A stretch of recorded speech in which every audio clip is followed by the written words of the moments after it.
All right. Well, welcome to another episode of Unstoppable REI. Today, I have the privilege of talking with Mr. Mike Jacka.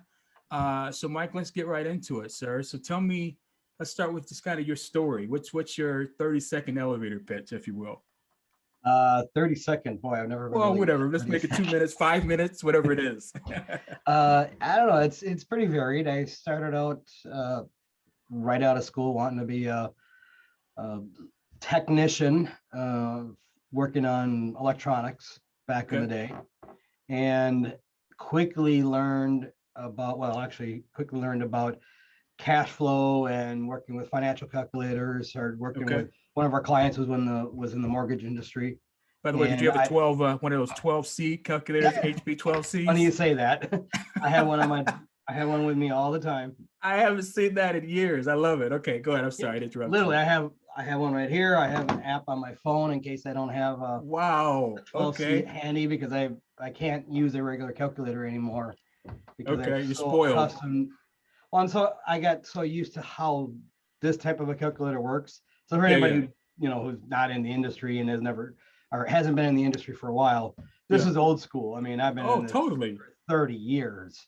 And Right. back in the day, the only way we could run calculations is on a HP 12C. There Right. was no other programs available for doing that. You talk So about I the got accustomed to use that. pro source days, right? Remember that? Oh yes, yes, I All right. remember ProSource. I was right there with you. So anyway, I'm cutting you off, man. Go ahead. I'm sorry. So, anyways, I got interested in cash flow, and so then I started looking for alternative sources, and I realized early on, like first couple of years out of grad school, Hmm. that I was not going to be cut out for the corporate world, Okay. and that I was an entrepreneur. Sure. So I went and found my first investment property. Took a while, but I found a property, bought it, fixed it up, kept it as a rental property, and that's really what got me my bug going. And then after a couple of those, I decided I'm just going to take the swing, and I literally quit my job and Okay. went and got my real estate license, and I've been doing that ever since. And that was in 1992. So I've been doing Nice. some version of real estate for over 30 years now. So what is the one thing that you wish you would have known back then when you started your career? Boy, that is a good Or question. I five really don't. things, whatever it is, right? I mean, there's a million things that I wish Right. I would have Right. known, Right. uh, Give me the and top, I've the probably top. and I've probably already forgotten most of those things that I wish I would have known. Totally Uh, right. I'm with you. With you. I think the biggest thing is that it's it's not as complicated as most people think it is. Okay. I think that would have been the biggest thing for me because I know for me in the beginning it seemed complicated, so I was afraid because I thought it was more complicated than what it really is. And then now that I work with and teach and work with students and teach this, that's the common thing I get from them too, and I try to bring them back down on is it's never as complicated as you think it is. In fact, the more complicated you think it is, the harder it becomes for you to have any success. Gotcha. So keep it easy. Keep it simple. Keep it simple. That's my theory. And Okay. I'm always trying to get people whether it's we're talking about doing the real estate or anything else. I'm always trying to bring it back down. Keep it simple, stupid. In fact, I Okay. even wrote a co-authored a book called Real Estate Rockstars, and I wrote a chapter in that book, and it was called Kiss. Keep it simple. Okay. Kiss your way to riches. Nice. Keep it simple, and it's all about the systems and not making it complicated. Because it's not as So the more simple you keep it, the more successful you'll be. okay. Nice. So you mentioned briefly there that you teach, and I happen to know that you also run a pretty huge organization for real estate investors. Can you just touch on that? Like, what teaching do you do? Tell us a little bit about the real estate investor organizations you got, and then we'll jump back on script here. Yeah. So from the local side of things, I run MINREA, the Minnesota Real Estate Investors Association. Okay. Um, so we have the local training here. We have our right now we currently have a little over 900 members, active Wow. members. We have live events. We do a few online trainings, but most of our stuff is all live. Uh, Okay. and we've actually next month we our 20-year anniversary running MINREA. Wow. Congratulations, man. That's a Our long first time. official meeting was February of 2002. Nice. So here's a trick question. Do you remember who the first member was in your group? The name of the first person that joined? Well, when I first started, we didn't have memberships. Oh, okay, got So it. I do know who the first four were. It was Okay. me, a gentleman named Gary Hogan, which I actually talked to about an hour ago on the phone. He gave me Okay. a lead on another property Okay. because Nice. he doesn't do those types of deals. Okay. So he called me and said, give this lady a call. Um, Steve Brown, another local investor he bounces around the country. Okay. And then his old partner, I don't remember his last name, but it was Greg. And it was the Wow. four of us. Was the first we met like 2 months in a row, and Okay. then from that we just started spreading the word, and then and exploded from there. Then I think we hooked up like with a Ron Orr. I don't know if you're familiar with Ron Orr. Yes. Yes, I know those names. Yeah. You know Yep. what's So, funny? I'm looking at your sign in your window there, the We Buy Houses sign. And I oh, remember that you were one of the first guys that I knew that had the orange uh, business cards. You remember that? You had the orange. I don't know if it's I Buy Houses. No, you don't have. It's okay. Okay, so you see, I've been hunting yes, you down for years. I've been okay. All right. Anyway, so I'm getting totally off script here. So we're good. That's cool. And it's also nice that the guys that you started off with are still connecting with you, still sending you leads. That says yeah. something about you. You know what I mean? So here's the question. So what is the biggest failure that you had in your career, and what did you learn from it? Oh wow, biggest failure.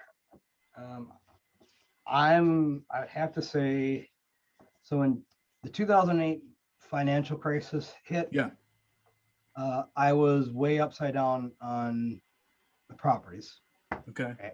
And part of the reason where I had a tough time was I learned how to buy houses creatively and keep everything out of my own name.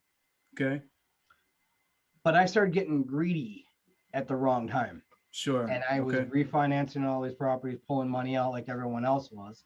Of course. And I saw visions of retirement in my head. Okay. So rather than just chugging along nice and slow like I was up till that point, which made me a millionaire at that point, Yeah.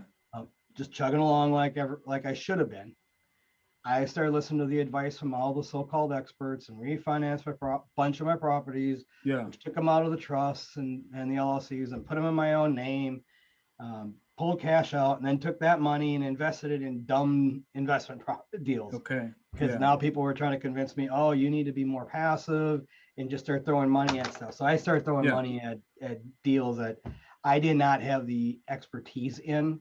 So I Gotcha. was pulling my money out of stuff that I had the expertise in and invested Yeah. in other things. And then the Wow. market crashed. Right. Right in time. So it's interesting. I remember, I don't know who said this. I think it might have been like Robert Kiyosaki. One of those guys said that getting rich is boring. That it's just, you just kind of do, kind of chug alongs like you're saying. But when it starts getting exciting and there's big highs and low lows, I mean, that's probably when you're kind of off track. You know what I mean? So that's Yes. interesting. So, so what advice would you give to someone who wanted to sort of follow in your footsteps? I mean, look to be in a career like yours. What advice would you give them? Don't be afraid to take some risks and don't worry about learning at all. Okay. I found the best thing to do is just get out there. Um, and I still teach people this all the time. Go out, make offers on properties. Okay. Well, I don't know what to do. Well, that's fine. The only way you're going to truly learn, you just go out there Getting and out make offers. there. And if you're afraid of somebody accepting your offer, run the numbers to where you're confident that as to the best of your ability, Yeah. and then consider it just as practice, and then cut your offer in half or something like that, Okay. and then go Wow. through the process of making the offer, knowing there's no way in the world the seller is going to ever say yes, Yeah. because that gets you to the process of making your offers. Right? Gotcha. And it's That's the interesting. best. Go ahead. That's a training you need, is making the offers. Just All the getting out rest of there. that you will eventually need, when you need the help, the people that can help you are out there. Sure. But we're Sure. so busy. And we've been hit and bombarded by so many other people that if you just came out to me and asked me, for training, I'm going to try to push you off as much as I can. Gotcha. You're going to be a complete waste of my time at this point because I know you're not going to do anything. And I know in the beginning days I used Yeah. to give everything to people, and now I'm getting some of my members that have been around for a long time, and they're now trying to give to everyone and have been for a long time, and now they're getting to the point where I'm at, where they thought I was calloused, and now they're the ones that they're callous, and it's only because you know what, we really want you to succeed, Yeah. but like you said earlier, 95% of the people will not succeed. So we give all Yeah. this effort. And it's always the ones that say, I'm the one that's going to do it. Yeah. Right? And they're the Yeah. ones that never do it. Yeah, it's talk is cheap. Yeah, it's funny when you mention that about okay, here's do this, do that, cut it in half, all that stuff. It's kind of like I know as when you're a new person, at least I know that for me that um like the scariest thing was the fact that they might accept the offer. It's like, oh my gosh, Right. now what? Now what? You know what I mean? So, but you're right. You're absolutely right. Get out there, mix it up, get dirty. Make some mistakes, and yeah, get out there, make it happen. Well, and I share a similar story to that to when I do this wholesaling class. I Okay. started a couple of years ago. Basically, it's a real estate 101 type of a class. Okay. And I learned something really, really interesting from doing that training. Because before that, I had mentoring students and I spent a lot of time and effort learning how to teach people and I got really good. I mean, I could teach them every aspect of real estate, how to find the deals, how to analyze the deals, how to do the repair estimates, how to do all that stuff and crunch all the numbers. Right. In fact, I've even got software programs and all that to help people do that. Okay. And I would walk people through all that, but I could never get them to the point of once they left my training, actually going out and making offers. Okay, pull the trigger. Yeah. And they were completely trained. I mean, I even experimented with a couple of groups that spent a lot of money on training with me. As long as I held their hand, they were fine. But as soon as I was no longer there for them, they would lose that confidence in their ability to do it. And then I stopped doing the trainings after the markets crashed in 08, 9. I started working on my own business and then started doing a lot of rehabs in 2011 again. 2000, really ramped it back up in about 11. Okay. And we were doing strictly just buying properties to fix and flip, so I could pay down my old debt and rebuild. And so I was doing that. It was really easy to buy properties, but then in 2014, 15, it got harder to find properties. So I started going back to buy from wholesalers, and the wholesalers that were coming back into the market didn't have any training. So they didn't know what they didn't know, but at least they're going out and finding deals. Right. But they were listening to the YouTubers, and they were like, hey, this is awesome, this is easy, but they didn't really know what they're doing, and so they were doing the wrong things. Right? Okay. And most of the problems. So the first 6 deals I got on a contract fell through. Okay. And most of it was because they were misrepresenting or not presenting to the seller exactly what was going on. Okay. So once the sellers figured it out, it's like, oh, you're not buying my property. Right. Then they lost credibility, right? They lost their credibilities, and the deals would fall through, or they didn't do enough research, and then problems would pop up that they should have caught. Okay. So I started teaching this wholesaling class to teach people how to find me deals. Okay. Because it was getting to the point I needed them to find me deals, and now because I couldn't find them on the MLS as easily. Okay. Well, the interesting thing that happened is people were going out getting the properties under contract, and once they realized how easy it really was, right, they kept and it how themselves. non-scary it was, they were closing on the deals. I'm like, wait a minute, these people are closing on deals and they have no background in real estate, and these other people that I give all this training to and spent tens of thousands of dollars on their education couldn't close the deals. And like, why? It's like, well, because the wholesaling, I was focused on how to get a property under contract without the obligation of closing on it. Okay. And then once they got under contract and they started talking to the other investors and they realized what a great deal it was. Okay. Now everyone else is looking for the great deal to get under contract, and because they can't find them, they don't do it. Here, they're just getting a property under contract. Now the real is it's a great deal, so then they end up closing out. Right. So it's really the mindset and what you focus on, right? Yeah. Right. Total mindset. That's crazy. So what are some of the resources that have helped you get to where you are? I mean, top 3 or 4, I don't know, resources for you. By far, training. Training and getting out there and networking. Training and networking. By far the most important thing for me. Okay. Once I found out that there was other training out there, because you got to remember back in the 90s, there was not much. And there was nothing local. I was traveling around the country to get my training education. Okay. Because up to that point, I was just buying a couple properties, fixing and flipping them, and then holding on to rental properties. I didn't know anything about the cash flow is what got me interested in real estate, but I didn't understand the cash flow side of the business until I started going to the trainings. Okay. And then once I learned how to buy properties on lease options and subject twos Sure. and all the creative side of real estate, that's where my real estate actually started to accelerate. Okay. And my So, wealth started to accelerate because I focused on the cash flow now than running the properties. just out of curiosity, how much money would you estimate that you've spent on training? I figure I've probably spent in the neighborhood of $100,000, but Wow. not at one time. Sure. Over And time. Yeah. right. And a lot of that was part of my investment. So that's not like $100,000 Okay. on the training, Yeah. Yeah. Yeah. but I had to travel. So, I mean, an average class, like if I spent $5,000 for a training, Yeah. I figured I had another $2,500 in travel expenses, Gotcha. airplanes, and hotels, Gotcha. and other expenses. So I did actually go back and try to calculate that out one time. And I was Interesting. probably between $80,000 to $100,000 is what I can quantify. Sure. Sure. Well, that makes And sense, and it's interesting. Go ahead. I'm sorry, I cut you off. since then, I mean, I've spent way more on training since then. Fortunately, the training is getting cheaper. Yeah. It's getting cheaper and easier to obtain. Okay. So the people have a huge advantage now over what I Yeah. had back in the day. Right. You don't literally have to drive or travel or pay for hotel or whatever to get to the training. You just go right on YouTube. Although sometimes, like you mentioned earlier, that may not be the best training. You got to really kind of sift and sort, figure out who's the best that that you can go after there. Well, I think it's a little of both. I Okay. do a lot of training so I get a lot of my training still today. I mean, before we started talking here, I had Yeah. YouTube on, and in the background, I'm listening to podcasts and on all kinds of different things. But now anytime I want to learn more about that particular topic, Okay. now I'm going to try to find the live trainings to get to. I Because I do see. believe your education doesn't happen until you're in a live environment. Okay. Otherwise, it's just background noise. At least it is Sure. for me. No, it makes sense. Total sense.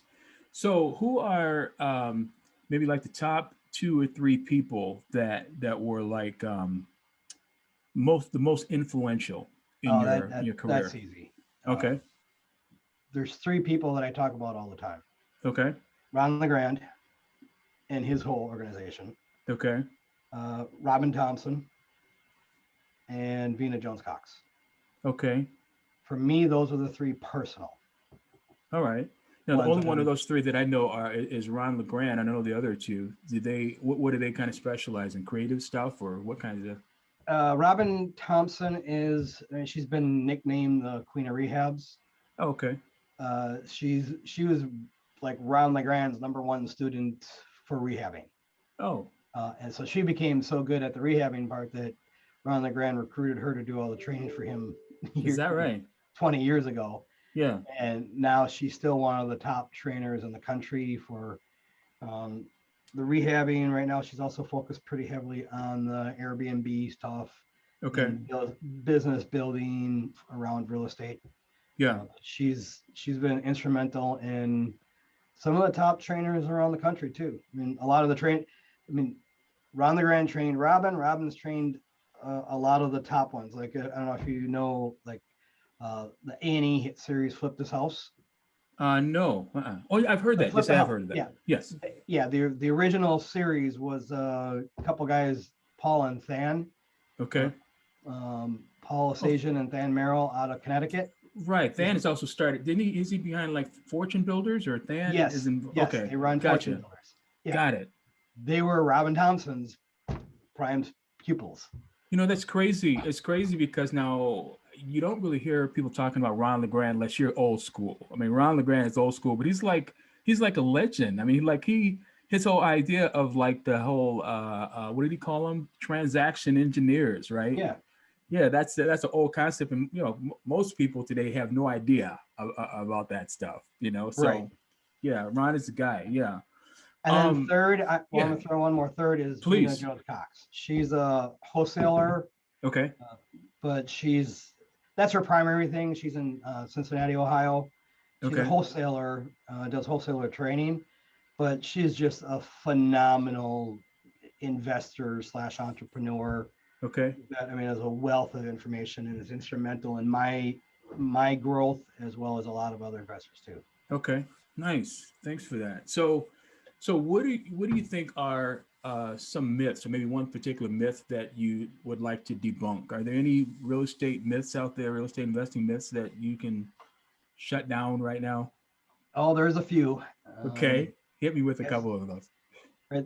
The ones that come to top of my mind, the ones that I'm focusing on all the time. One is going to be wholesaling. Okay, I still hear from people all over the country that wholesaling is illegal. are you It's serious? not. They're still saying that? They still say that. It's not illegal. Now, there are states where it's becoming more and more challenging, Yeah, but you need a that doesn't license or make them whatever, right? right. Well, and I'll get into like debates or arguments with people about the wholesaling all the time, and people, even people like in my position where we're trainers, Yeah, yeah. we're training the investors. And they'll even go like in these private Facebook groups I got. It's like, well, how do you handle when people want to wholesale in your state? Or when you got these national speakers that come through and tell your people how to wholesale? How do you handle that when wholesaling is illegal in your state? I'm like, it's not illegal in your Wow, state. wow. And then Okay, we'll go back and forth and like explain to me where it is. And they'll send me a copy of their state statute where it says you cannot sell a property for another for a fee without a real estate license. I'm like, well, no kidding. That's the same in every state. okay, You have to be licensed in order to sell a property for a fee, but that's not what wholesaling is. Wholesaling right. is not selling a property for a fee. Wholesaling is getting the property under contract and then selling the contract. Which is a big difference. A huge difference, and most Yeah. people don't understand that. Now, there are some states that are making it a little bit more challenging, and one of them, one of the states, they literally, I can't remember which one it is. I just read the statute.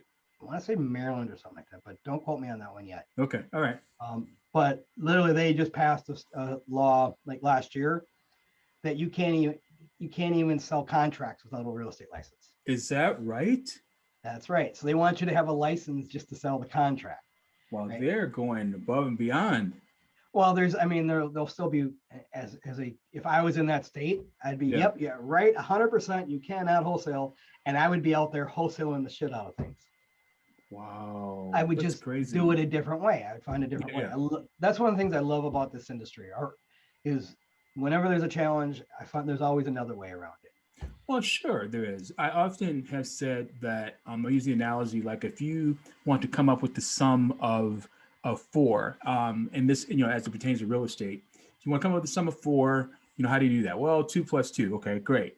But some people, just stop there. Well, I can't do it. It's not 2 plus 2. It's like all different combinations, right? There's just Yeah, tons. three So plus one. There's 9 minus 5.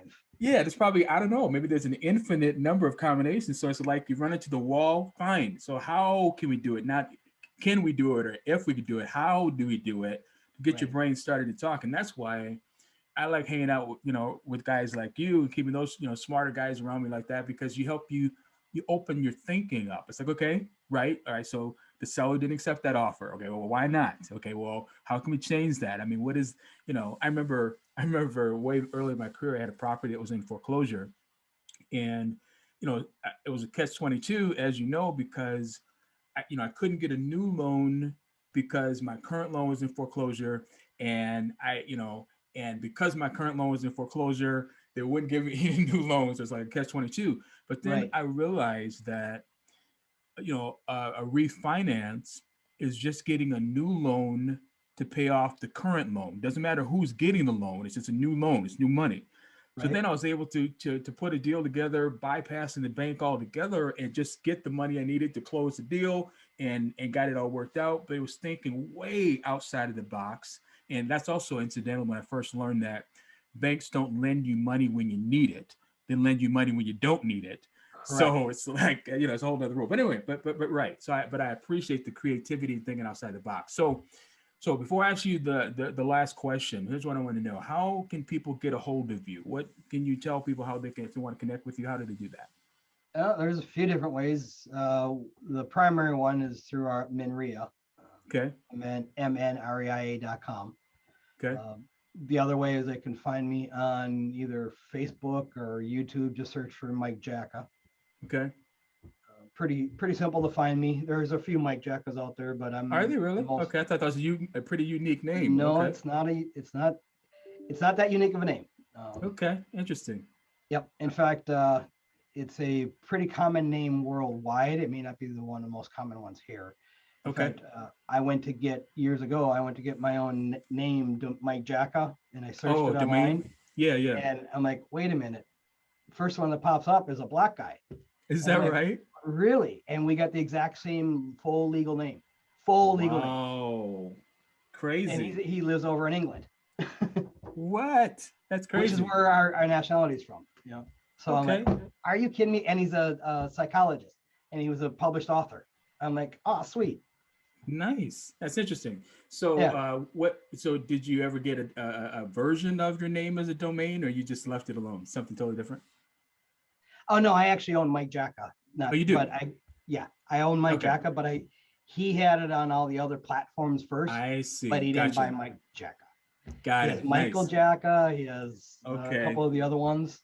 Interesting. The full, but he uses the full legal version of it. Okay. And Nice. I've never got. If you call me by my full first name, it usually means I'm in trouble. You're in trouble. That's right. Right. Right. Right. No, I know that. I know that feeling. Yeah. So here's my last question for you. So I find that uh, a lot of real estate investors, I might even say most, mistakenly believe that they're in the real estate investing business. I believe that they're actually in the business of marketing their real estate solutions to frustrated homeowners and landlords. So they're actually in the marketing business. And so, what I want to know from you is what would you say is maybe your best? Just No. cut out there. All right, there we go. Your best real estate, or excuse me, best marketing tip. Oh, best marketing tip. Yeah. Well, right there, we buy houses. Okay.